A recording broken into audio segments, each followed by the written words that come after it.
படிடா,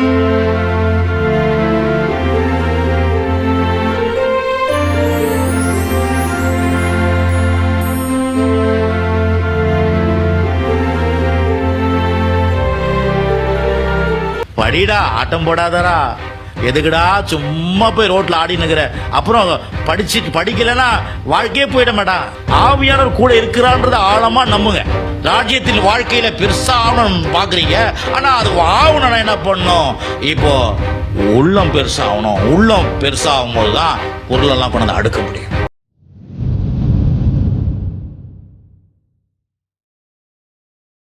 பவுல் பாருங்க, ஒரு விசுவாசிய தான் பிள்ளை போற வழி நடத்துறார்.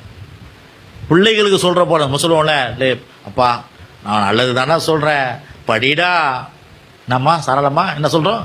படிடா, ஆட்டம் போடாதரா, எதுக்குடா சும்மா போய் ரோட்ல ஆடி நிக்கிற? அப்புறம் படிக்கலன்னா வாழ்க்கையே போயிட மாட்டான் சொல்றோமா இல்லையா? அப்ப ஆண்டவர் என்ன பண்ற? சபையில வந்து அதை தான் சொல்றாரு. பா, வாழ்க்கை கொஞ்சம் பாருப்பா, கடவுளை ரட்சித்திருக்கிறாருப்பா, நீ பெரிய ஆள் ஆகணும் தான் விரும்புறாருப்பா, நீ இப்படியே இருக்கணும்னு பிடிக்கலப்பா, நீ தேவனுடைய ராஜ்யத்து நீதியை தேடி எல்லாம் கூட கொடுக்கப்படணும். நீ வந்து வழிஞ்சி ஓடுற ஒரு மனுஷனா இருக்கணும், அநேக மக்களுக்கு கொடுக்கிற மனுஷனா இருக்கணும், அநேக மக்களுக்கு ஆசீர்வாதமா இருக்கணும், அநேக மக்கள் உன் அண்டையில வந்து யோசேப்பு கிட்ட பெற்றுக்கொண்டது போல உங்ககிட்ட பெற்றுக்கொள்ளணும். அதுதான் ஏன் விருப்பம். ஆகவே என்ன பண்ணுப்பா, கொஞ்சம் உள்ளத்தை கொஞ்சம் திறப்பா, பிள்ளைகளுக்கு சொல்லுகிறது போல உங்களுக்கு சொல்லுகிறேன்னு சொல்லிட்டு இங்க சொல்றாரு பாருங்க. இதை பொறுத்து இன்னும் பவுல் இன்னொரு இடத்துல சொல்றாரு பாருங்க. எபேசியர் 3ஆம் அதிகாரம், நம்ம ஏற்கனவே கூட ஜெபம் பண்ணிக்கிறோம்ல, இந்த ஜெபத்தை பார்த்துன்னு அதுல ஒரு வசனம், எபேசியர் 3ஆம் அதிகாரம் 16 வாசிக்கிறீங்களா? நீங்கள் அவருடைய ஆவியினாலே உள்ளான மனுஷனில் வல்லமையாய் பலப்படவும். எப்படிங்க? எப்படி பண்ணோம்? லேசா இல்ல, அவர் பேசுறது பாருங்க, வசனம் எப்படி சொல்றது பாருங்க. நீங்கள் அவருடைய ஆவினால், அப்படின்னா தேவனுடைய ஆவினால. இப்ப நான் திருப்பி சொல்றேன், நம்ம சுய பலத்துல வாழல, கடவுள் உங்களுக்கு ஒரு ஆவியானவர் கொடுத்துக்கிறார். சொல்லுங்க, கர்த்தர் எனக்கு ஒரு ஆவியானவர் கொடுத்துக்கிறார். கர்த்தர் ஆவியான எனக்குள்ள இருக்கிறாரு. ஆவியானவர் என்ன பண்ணார்? கடவுளுக்கு நேரம் வழி நடத்துகிறவர்.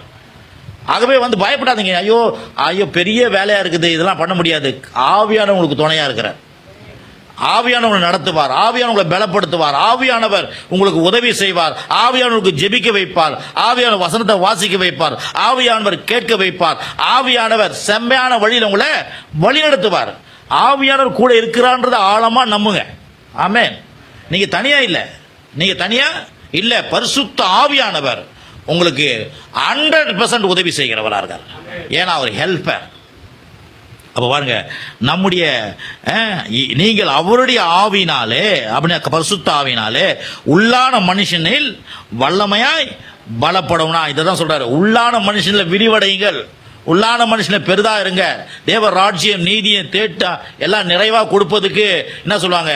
இப்போ வந்து நிறைய பொருள் வருது, எக்கச்சக்கமா பொருளை வாங்கிட்டீங்க, வீடு 10 வீடு என்ன பண்ணுவீங்க?